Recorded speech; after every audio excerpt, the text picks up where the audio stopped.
आपको पता है फेलियर का बड़ा रीज़न क्या होता है? वो होता है कंसिस्टेंसी। यानी कि आप अपने एफर्ट्स में अगर कंसिस्टेंट नहीं हो तो कहीं ना कहीं आप अपना गोल अचीव नहीं करोगे या बहुत डिले करोगे, क्योंकि आज आपने एफर्ट्स लिए, कल थोड़े कम लिए, परसों लिए ही नहीं, चौथे दिन पूरे लिए, यानी कि आप फोकस नहीं हो। और कभी भी याद रखो, किसी गोल को अगर अचीव करना है तो उसके लिए आपको डेली के डेली आपको वो एफर्ट्स लेने पड़ेंगे। आप IBPS SO प्रीलिम के एग्ज़ाम देने जा रहे हो, 30 दिन बचे हुए हैं। In this video I am going to provide you 30 days study plan for your reasoning, maths and English, क्योंकि आपका टारगेट वो है सबसे पहले, और उसके लिए अगर आप कंसिस्टेंट एफर्ट्स लोगे तो ही आपका गोल अचीव होगा। ऐसे नहीं कि आज पजल किया, 5 दिन बाद किया, क्या आता है रे मेरे को फ्लोर पजल, नहीं आता है, फिर 26 तारीख को एग्ज़ाम देने गए, नहीं हुआ, क्योंकि आप उस चीज़ के साथ रूबरू नहीं हो डेली के डेली।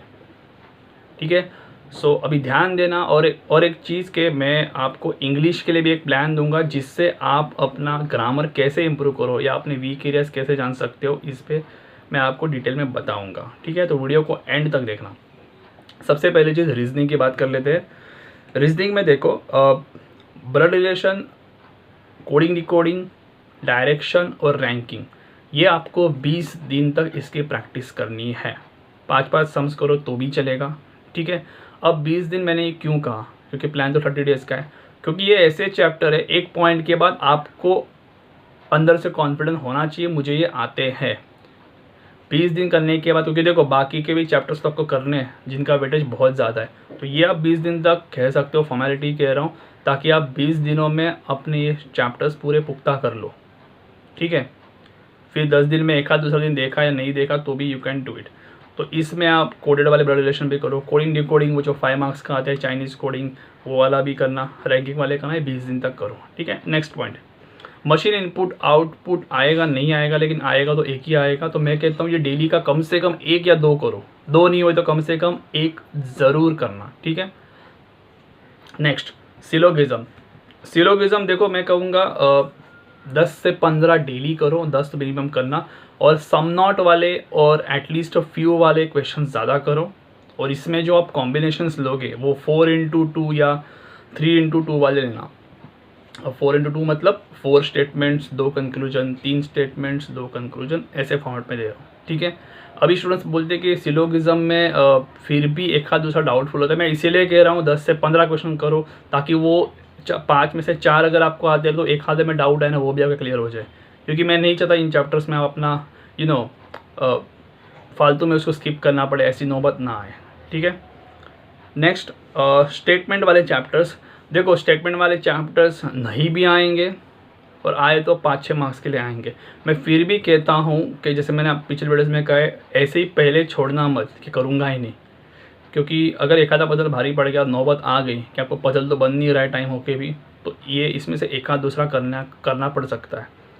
तो स्टेटमेंट वाले चैप्टर्स में डेली 10 कहूँगा कम से कम करो आप, जिसमें arguments, course of action, what can be inferred from the passage, ये वाले चैप्टर्स करो। क्या होता है पता है, आप इनके टच में रहोगे ना तो आपको बेटर एनालिसिस हो सकता है कहाँ पे खड़े हो। आप PO के भी इसमें सॉल्व कर सकते हो, पिछले साल के जो मेमोरी बेस पेपर आते रहते हैं उसमें अच्छे से रहते हैं, क्योंकि थोड़ा सा वो दिमाग को तंग देने वाले अगर 10-10 किया आपने तो आपका दिमाग सही दिशा में जाएगा। ठीक है, अब रीजनिंग में सबसे ज़रूरी चीज़ पजल्स देखो, डेली किसी भी हालत में 5 करना, 5 पजल्स आपको करने ही करने हैं। ठीक है, जिसमें मैं प्रिफरेबली कहूँगा कि फ्लोर वाले, लीनियर अरेंजमेंट, लीनियर में सारा बता रहा हूँ, नॉर्मल वाले या फिर एक आध दूसरा प्लेसेस कीपिंग है ऐसा वाला करो, वैकेंट पोजीशन वाले है। फिर सर्कुलर इनवर्ड आउटवर्ड। ठीक है, सर्कुलर इनवर्ड आउटवर्ड मतलब ये मैंने नेक्स्ट लेवल बोल दिया है, फेसिंग द सेंटर है तो आप करोगे, ये मैं आँख बंद करके विश्वास करता हूँ। इनवर्ड आउटवर्ड की प्रैक्टिस ज़्यादा करना। ठीक है, और इनवर्ड आउटवर्ड बता देता हूँ, 5-3 का कॉम्बो या 6-2 का कॉम्बो नॉर्मल है, मतलब 5 इनवर्ड 3 आउटवर्ड फेसिंग, 6 इनवर्ड या 2 आउटवर्ड फेसिंग, ये नॉर्मल है।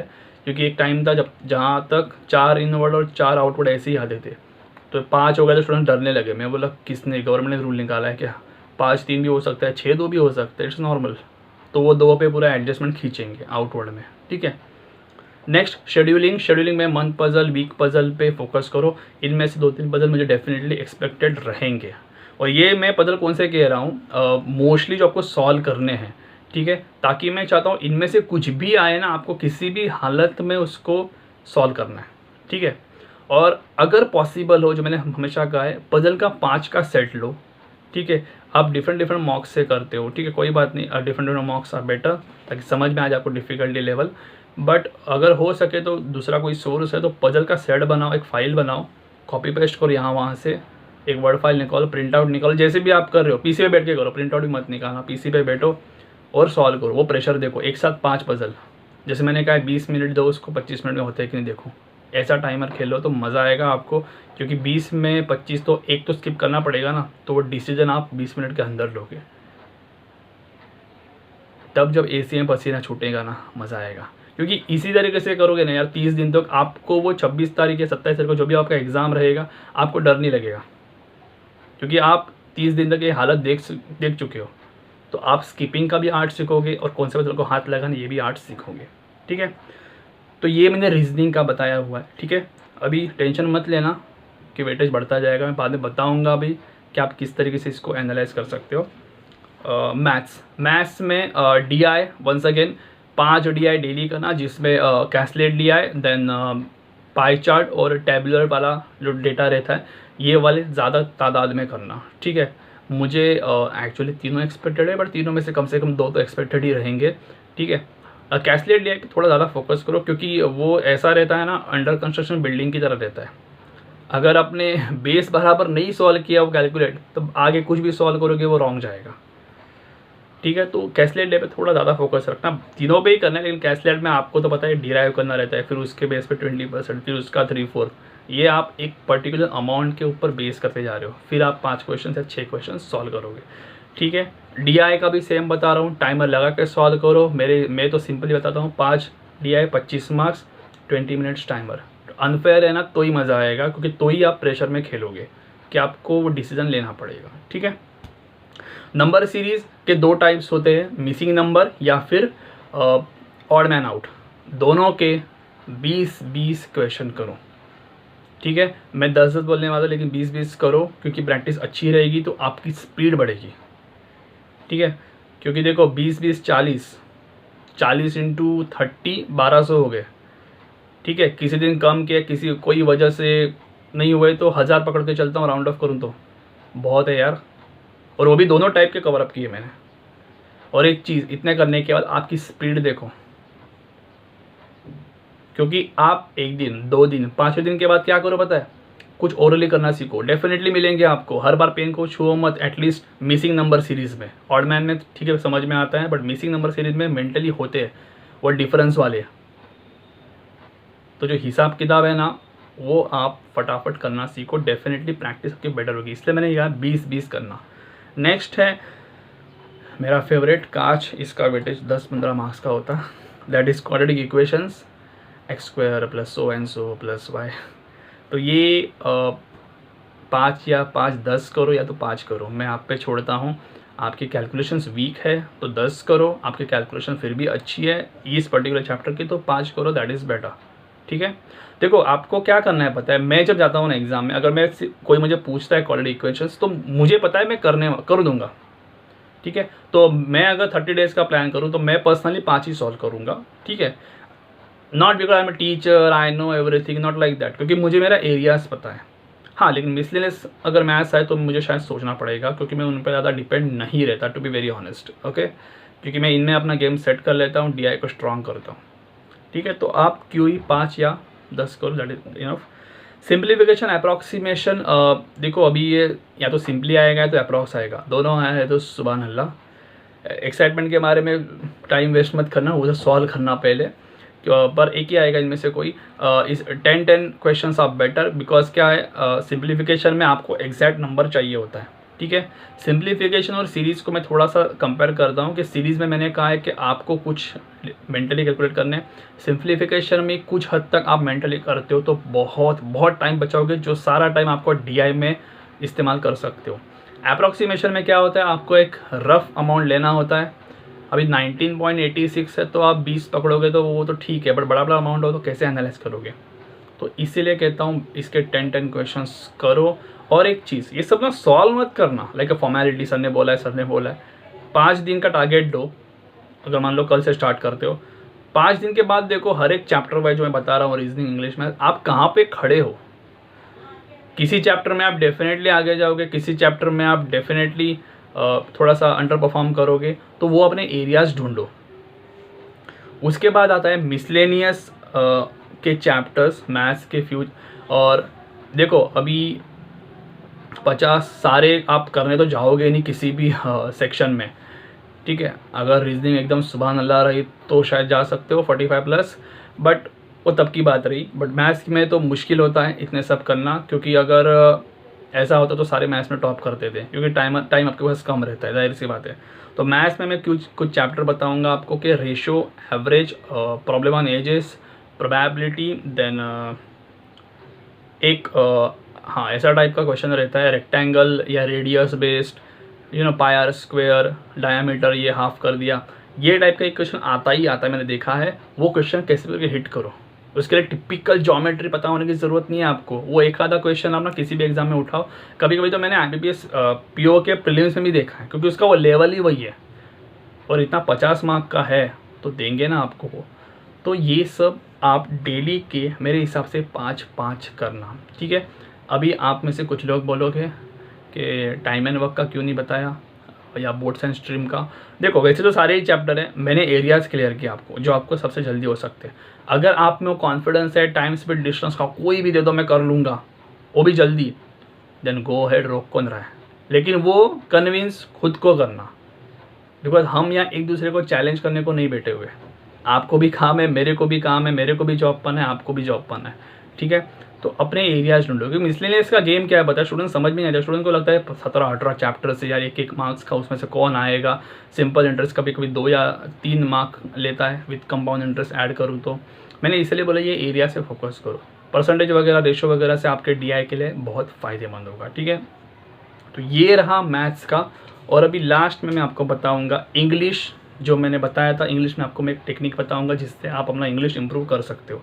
देखो इंग्लिश में सबसे पहली चीज़ जो आपको करनी है वो होता है ग्रामर। अभी ग्रामर हम लोग कैसे इम्प्रूव करें, सर बुक्स पढ़ रहा हूँ ये वो चीज़ें, लेकिन फिर भी प्लस माइनस हो रहा है। तो मैंने कुछ एरियाज़ ढूंढे हैं, वो एरियाज़ जो है ग्रामर पे, उन पे सबसे ज़्यादा फोकस करो, ताकि आपका ग्रामर बहुत सारा इम्प्रूव हो जाएगा। इन शॉर्ट आपके एग्ज़ाम के लिए काफ़ी है, प्रीलिम्स के लिए, ठीक है। बहुत सारी चीज़ें आप निकाल सकते हो, ठीक है। वो है ग्रामर जो आपको करना है, वो प्रेपोजिशंस का ग्रामर, जिसमें एट, इन, फॉर, बाय, ये वर्ड्स का इस्तेमाल कैसे होता है इनके पढ़ो। से कुछ नहीं हुआ तो गूगल से भी पढ़ सकते हो, कोई किताब रहेगी तो पढ़ सकते हो, क्योंकि ग्रामर के रूल्स बदलते नहीं हैं। 2015 की भी बुक है तो भी पढ़ सकते हो, ठीक है। तो प्रेपोजिशंस के रूल पहले करना, फिर यूज़ ऑफ आर्टिकल्स, AND के जो इस्तेमाल होते हैं कैसे होते हैं, मैंने कल ही ग्रुप में THE द वाले भी शेयर किए, कैसे इस्तेमाल करना है, कब नहीं करना है। Then verbs and tenses. Verb का होता है आपको वो ED फॉर्म आएगा या ING फॉर्म आएगा, और टेंसेस में have performed, has performed, maintaining और मेंटेन्ड क्या होता है। ये आप 3-4 चीज़ें करोगे ना, prepositions, use of articles, verbs, tenses, बहुत आपका ग्रामर इंप्रूव होगा। 30 डेज मोर देन इनफ है। देखो डेडिकेटेड रहोगे ना तो 24 घंटे बहुत है, बहुत है, आपका इंग्लिश डेफिनेट इंप्रूव होगा, ठीक है। दूसरी चीज़, अभी देखो मैं सिंपली एक लाइन आपको बताता हूँ। ये जो एरर्स, फिलर्स, कनेक्शंस, ये जो क्लोज स्टेट्स वगैरह है ना, यार सच्ची बताऊँ इसके ना 10-10 क्वेश्चन सॉल्व करो। कोई इसमें मैं ये नहीं बोलूँगा इसके 2 करो, इसके 5 करो। RC को मैं इग्नोर कर रहा हूँ, और PJ that is para jumbled को मैं इग्नोर कर रहा हूँ। अभी इग्नोर करने का मतलब क्या है, देखो RC आप किसी भी हालत में लास्ट में करोगे। आप क्या, मैं भी होता तो भी लास्ट में करता था। तो मैं जानता हूँ मेरा एरियाज़ क्या, मैं RC करने जाऊँगा जिसके लिए मुझे पढ़ना पड़ेगा, तो उससे अच्छा मैं अपना ग्रामर स्ट्रॉन्ग करूँगा। गेम समझो, मैं ये नहीं बोल रहा हूँ कि माइंडसेट लेके चलो, क्योंकि अगर सारा ग्रामर ख़त्म हो गया तो RC के 1-2 तो करने जाओगे आप लोग। तो आप लोग आरसी को पहले इतना ध्यान मत देना, क्योंकि मैंने इसलिए आपको डेली नहीं करने बोला है। आप लोग और पैराजम्बल्ड में जो क्या रहता है कि 2 तरह के आएंगे आपको। सिंपल आता है 6 स्टेटमेंट्स ऊपर नीचे करो, बट कहना आसान होता है, बट उसमें अगर वो ना इंग्लिश का पजल है, नहीं आया तो कुछ भी नहीं आएगा, आएगा तो सब आएगा। तो मैंने ज़्यादा प्रायोरिटी आप उसको दो, ठीक है। चाहिए तो आप उसको 2 दिनों में 2 बार ऐसे कुछ कर सकते हो। और पैराजम्बल अदर फॉर्मेट में भी आता है कि चौथा स्टेटमेंट फिक्स रहेगा, बोलेंगे 1 2 3 5 6 को स्वैप करो, बराबर करो, ठीक है। और ऐसे 5 आए तो थोड़ा दिमाग को ये होता है, 1 2 तो निकाल लेंगे, बट 5 निकालना थोड़ा सा मुश्किल होता है। देखो मैं फेयर होकर बात कर रहा हूँ, अगर मैंने बोल दिया सभी आता है तो यार हर कोई टीचर बनेगा। तो मैं इसीलिए बोल रहा हूँ क्योंकि कुछ एरियाज़ होते हैं, और ये भी तो चलता रहता है जो दिमाग में जाता है, टाइमिंग कम होता है, टाइमिंग कम होता है। तो आपको ये एरियाज़ बना के चलो, जैसे मैंने कहा एरर्स, फीलर्स, करेक्शन, इसके 10-10 क्वेश्चन करना। क्लोज टेस्ट के दोनों टाइप करना, एक नॉर्मल ब्लैंक वाला और एक वो भी जिसमें पहले से ब्लैंक रहते हैं और पूछते क्या है। अभी एक चीज़ जो आपको समझनी है कि मैंने बताया था आपको कि ग्रामर को आप क्या कर सकते हो। देखो ये जो आप फीलर्स, करेक्शंस करते हो, आप सॉल्व करते हो, ठीक है। तो आपने देखा यहाँ पे विथ आता है, आपने विथ पे क्लिक किया, बुक के पीछे या मॉक टेस्ट के बाद आंसर देगा, क्या आया, फॉर। तो आपने देखा अच्छा फॉर, ठीक है।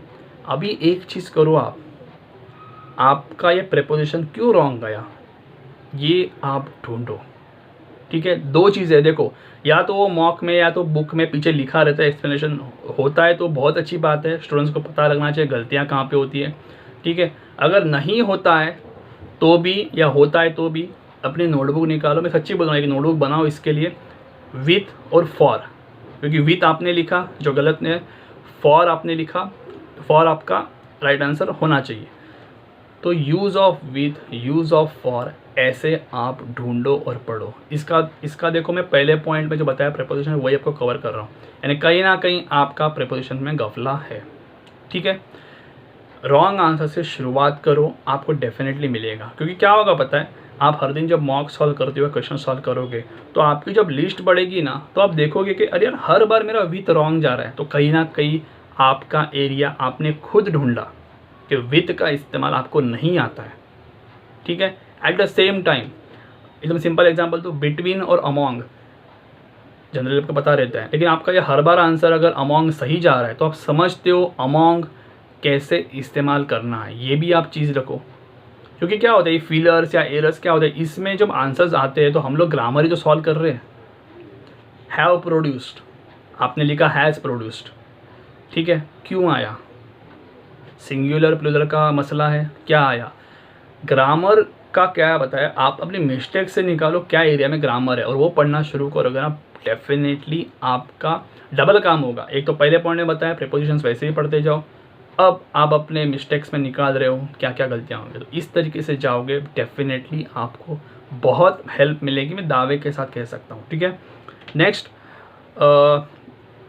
देखो एक वीडियो है, अगर अभी कैसे मेरे साथ 2 लोग हैं, एक जो मेरे वीडियोस रेगुलरली फॉलो करे, दूसरा कोई जो फर्स्ट टाइम या सेकंड टाइम आ रहा है। तो IBPS SO ये 2021-22 की मैंने प्लेलिस्ट बना ली है, ठीक है, जिसमें ये वीडियो सबसे लेटेस्ट रहेगा आज का, और जिसमें आपको ये करना है कि how to get perfect score in IBPS SO prelims का जो वीडियो है वो देखो, किसी ने नहीं देखा है तो उसमें मैंने और भी चीज़ें क्लियर की हुई है पहले ही, तो वो भी देखना। Now coming back to the English, the last point, Hindu editorial से वर्ड्स पढ़ो आप अपनी वोकेबलरी के लिए।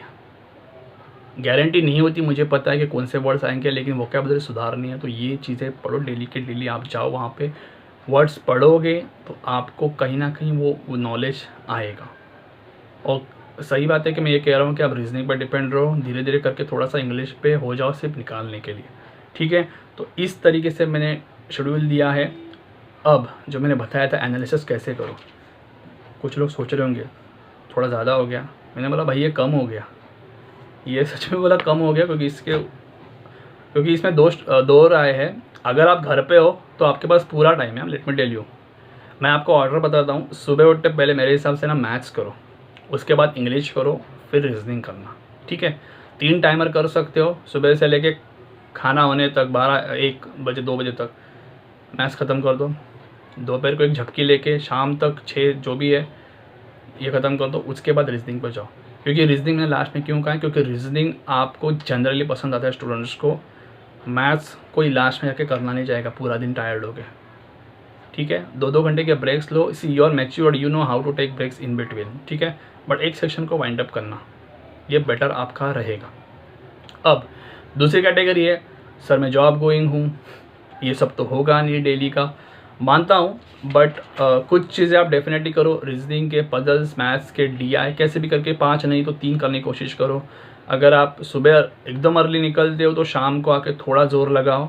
1-2 चैप्टर्स जो आपके श्योर स्ट्रेंथ है ना, मान लो क्वाड्रेटिक इक्वेशन श्योर स्ट्रेंथ है, ये blood relation, coding decoding sure है, तो वो नहीं करोगे तो भी चलेगा, या 3 दिन के बाद करो, वो आप अपने हिसाब से एडजस्ट करना। बट सिलोगिज्म मेरे हिसाब से फिर भी करो, वो कभी कभी तंग कर दे अगर प्रैक्टिस नहीं हो रही तो। इंग्लिश में मुझे नहीं लगता है आप जॉब गोइंग हो तो भी इतना टाइम आपको लगेगा। ग्रामर की प्रैक्टिस डेली करो, जो आपको इवेंचुअली धकेलने वाला है मेंस राउंड में, ठीक है। अभी इतना टाइम स्पेंड करने के बाद ऑब्वियस है सर फिर भी थोड़ा ज़्यादा है या क्या है। देखो मैं एक ही चीज़ बोलता हूँ, जिसको करना है ना वो कैसे भी करेगा। जॉब गोइंग हम भी है, मुझे डेली, मेरा डेली का शेड्यूल कैसे आता है मुझे मेरा पता है। कभी कोई मन करता है घर पे आके सिर्फ पड़े रहूँ, सो जाऊँ, बट नहीं, आई प्लान कि थोड़ा आराम करने के बाद what I can provide, what I can do with the content in the next video और इन द ग्रुप, ओके। तो मैं ये प्लान आउट करता हूँ क्योंकि वो अंदर से होना चाहिए, एज सिंपल एज दैट। तो वो अपने अंदर लाओ कि ये SO का जॉब लेके जाना ही है और मेरा फेवरेट भी जॉब है, ठीक है। वो वैकेंसी को गोली मारो, प्रिपरेशन अच्छी रही तो वो आप नंबर में रहोगे। और एक सिंपल चीज़ मैं आपको बता दूँ, एक चीज़ करो जो थोड़ी पढ़ाई से परे है। आप लोग सोशल मीडिया पे कितना टाइम स्पेंड करते हो फॉर अननेसेसरी थिंग्स, खुद देखना। पढ़ाई के लिए कर रहे हो कोई बात नहीं, यूट्यूब कहीं से आप किसी को, या इंस्टाग्राम पे किसी को पढ़ाई के संबंधित कुछ भी पढ़ रहे हो, ठीक है। लेकिन हीरो हीरोइंस के स्क्रॉलिंग कर रहे हो, अपना एवरेज टाइम आता है ना इंस्टाग्राम पे, खुद जाके चेक करो कितना टाइम स्पेंड करते हो। चाहिए तो मेंशन भी कर सकते हो, वो ना कम होना चाहिए 30 डेज़ में, ठीक है। लास्ट के 2 दिन में सबका कम होता है मुझे पता है, लेकिन वो फॉर्मेलिटी होती है। अभी से करना शुरू करो ताकि ये इवेंचुअली टाइम आपकी पढ़ाई में जाएगा और आप डेफिनेटली क्लियर कर सकते हो। अपने आप को बैक करो, जो फर्स्ट टाइमर से टेंशन मत लेना। ये मैं इसलिए बता रहा हूँ क्योंकि आप इस चीज़ से जाओगे तो रोज़ाना आप इन चीज़ों में लगे रहोगे और आपकी प्रैक्टिस टेरिफिक रहेगी, okay. So I hope you are clear with the plan, do well and God bless you.